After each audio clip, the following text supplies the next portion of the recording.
Welcome to another edition of Give An Ovation. The rules are changing every day, and you have to evolve and adjust accordingly, and that's hard. And as an operator, you have to every day figure out okay, what's the hot topic today, and how am I going to solve that? I don't believe IT should be just a supportive service of an organization.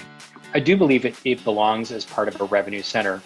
IT is driving the restaurant and hospitality industry like it's never been driven before. So my job, first and foremost, is to pivot and stop doing events and promotions and all that, and try to find a way to, keep my employees working.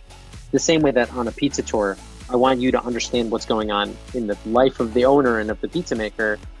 That's as important as the food, because you don't go to a restaurant to eat. You go to a restaurant to feel good. It's always about the perception. People eat with their eyes, and people even if you're super clean in your back of the house and your kitchen and everything, but if you don't showcase it, then that really defeats the purpose. It doesn't matter how clean your place is. One thing is that you need to have a database of your customers to reach out to and market to them.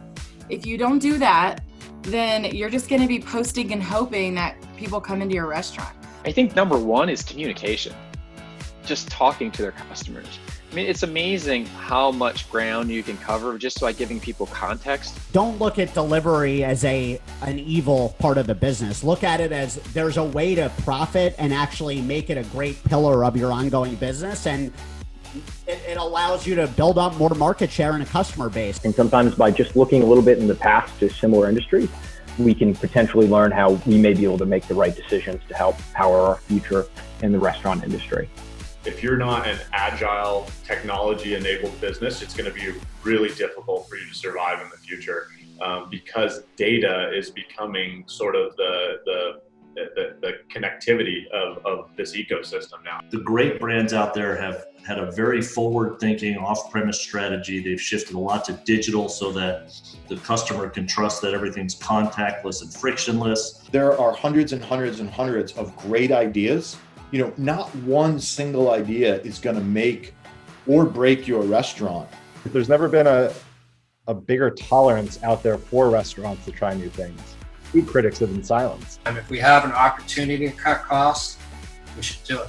Also, this doesn't affect quality or consistency.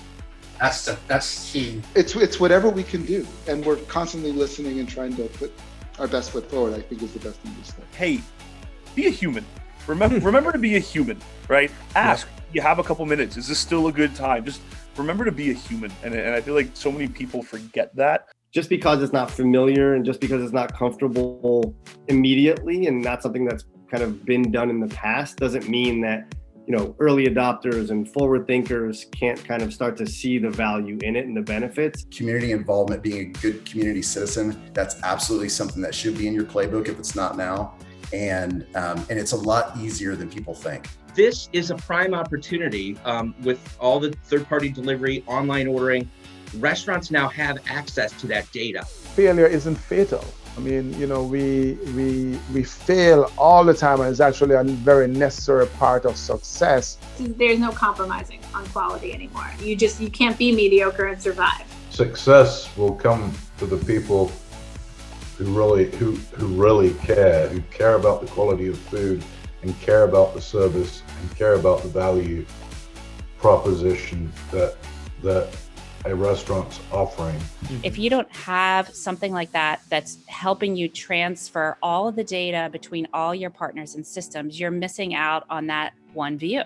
Social media is where everyone is hanging out these days. It's what everyone is on when they are doing anything mindless. They are on social media. And so that's where their eyes are. People aren't watching commercials anymore. Everyone's skipping through them. Everyone can fast forward. They're on their phones. They're on social media. The way that so many restaurants have pivoted and grown and adapted in these last 8-9 months has just completely set them up for success. Restaurants utilize their social media as what people used to utilize as maybe like a billboard or a business card.